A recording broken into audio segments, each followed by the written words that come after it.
membawakan materi paragraf pada pagi hari ini. Pertama dan utama, mari kita semua berdoa menurut kepercayaan masing-masing.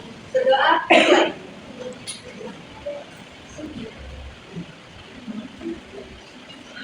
Berdoa selesai. Terima kasih kepada teman-teman yang sudah hadir pada kali ini. Yang kami hormati, Dr. Randa Putri Mulfarida, MSI selaku dosen perampu pada mata kuliah Bahasa Indonesia pada kali ini dan tidak berkenan hadir. Di sini saya sebagai moderator memperkenalkan pemateri pada kali ini, yaitu ada Bapak Dian Gatorda, Tika Rahmawati, Mbak Rufiati Nisa, dan yang terakhir ada Mbak Tika Apinasari. Baik, tanpa berlangsung lebih lama lagi, mari kita masuk ke materi pada kali ini. Silakan.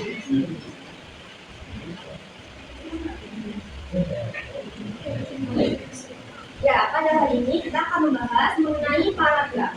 Paragraf sendiri itu apa sih? Ada yang tahu teman? Harusnya di SD sudah diajarkan ya. Tapi kita ulang lagi.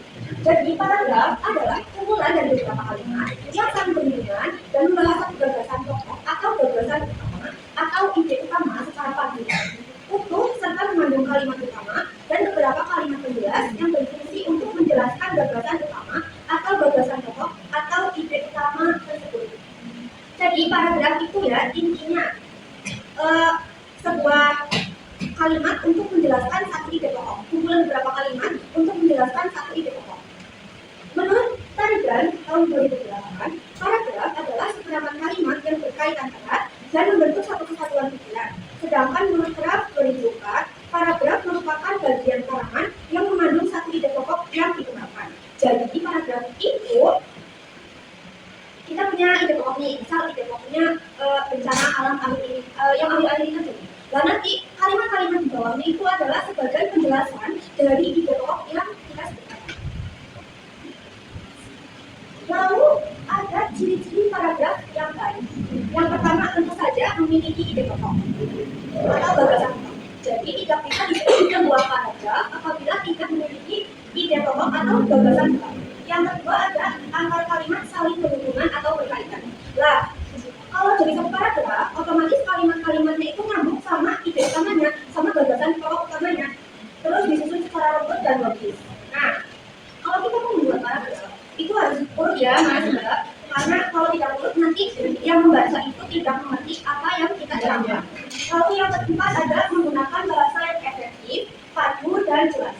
Jadi dalam membuat paragraf juga harus memperhatikan gaya bahasanya, terus kata bahasa Indonesianya, supaya dapat dimengerti, mudah dimengerti oleh orang-orang yang membacanya. Yang terakhir ada terdiri atas kalimat utama dan kalimat penjelas.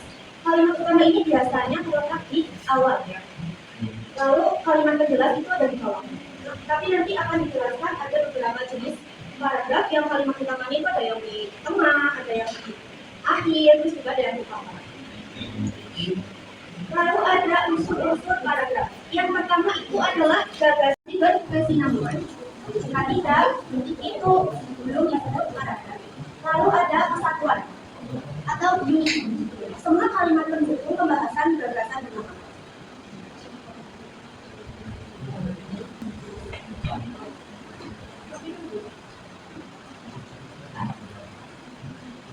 Selanjutnya ada tata kalimat utama.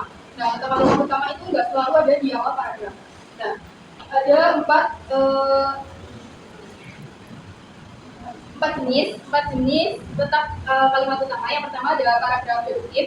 Jadi paragraf yang memiliki ide pokoknya itu ada di awal kalimat.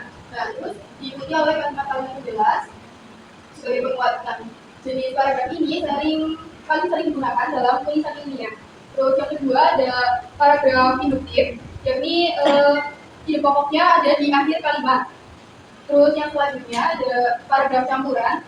Kalau di paragraf campuran ini, ide pokoknya itu ada di awal sama di akhir. Jadi ada dua. Terus yang selanjutnya ada paragraf deskriptif atau naratif, yakni paragraf yang menggambarkan objek, orang, tempat atau suasana secara rinci, sehingga pembaca seolah-olah dapat melihat atau merasakan yang dijelaskan. Sedangkan naratif merupakan paragraf yang menceritakan peristiwa atau kejadian secara runtut. Kalau deskriptif itu kayak paragraf yang mendeskripsikan, terus kalau naratif itu yang menceritakan peristiwa. Jenis-jenis paragraf berdasarkan tujuannya dibagi menjadi 5, yakni paragraf narasi, paragraf deskripsi, paragraf eksposisi, paragraf argumentasi, dan paragraf persuasi. Kalau narasi ini biasanya bertujuan untuk menceritakan suatu peristiwa. Kalau deskripsi itu menggambarkan objek secara rinci atau mendeskripsikan sesuatu. Kalau paragraf eksposisi biasanya berisi informasi. Terus kalau paragraf argumentasi itu biasanya menyampaikan pendapat atau argumen disertai dengan alasan-alasannya. Yang terakhir ada paragraf persuasi yang bertujuan untuk memengaruhi pembaca, misalkan ajakan atau larangan sedikit. Perkenalkan, nama saya Dodi Saputra di PGSB kelas SBA. Mau bertanya nih, paragraf sama alinea itu sama apa tidak? Paragraf dan alinea itu sama atau tidak? Oke, terima kasih Mas Dodi. Sama atau tidak? Jawabannya itu sama, cuma berbeda istilah saja. Jadi paragraf sama alinea itu sinonim. Kalau misalkan alinea itu istilah lama, tapi kalau misalkan paragraf itu istilah yang baru harus saat ini. Paham? Jadi sama, paragraf sama alinea itu sama. Sama seperti itu juga. Ya. Sudah puas? Sudah lihat?